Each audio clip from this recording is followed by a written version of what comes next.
So, if I have a right to do something, I don't require permission. So if I have a right to keep and bear arms, then I don't require a concealed carry permit. They are contradictions in terms. Did George Washington and Thomas Jefferson have gun permits? No, it was ridiculous. I mean, you were required to have a gun, basically, to defend the United States. So, if they didn't have a gun permit, and we do now, where was the first gun permit? When did we write the first gun permit? Just after what we call the Civil War. It's actually the war between the states. If you have a right to do something, you don't have to ask for permission. White people had rights.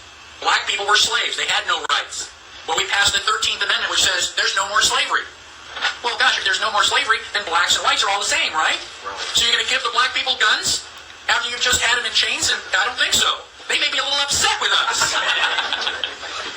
Giving them a gun may not be a real good idea this week. And so what we did was we gave blacks privileges. Okay? Well, this guy's not going to be really angry with it. We'll let him do it, but not this guy over here, because I can still see in his eyes. He's angry.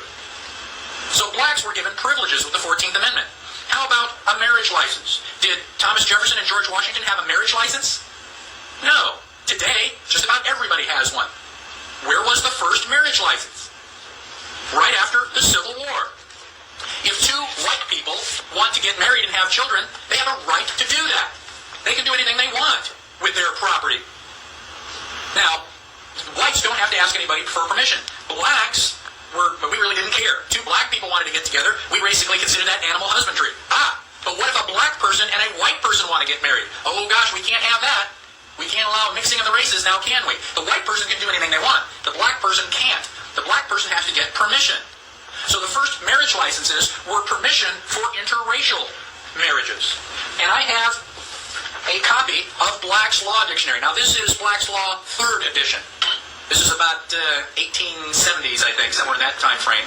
And there's an old book, and I've gotten a copy of it, and I've looked up marriage license. And it says, quote, a license or permission granted by public authority to persons who intend to intermarry.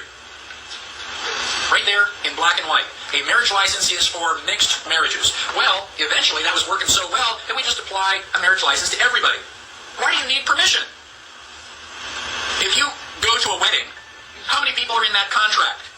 Well, you got the man, you got the woman, but that's not all. You've also got the state. The state is there giving you permission. Why? Because you asked. If you asked for permission, that's pretty good evidence that you needed permission. Why would you ask for permission if you don't need it? So you've got the man, the woman, and the state. There are 3 entities in this contract.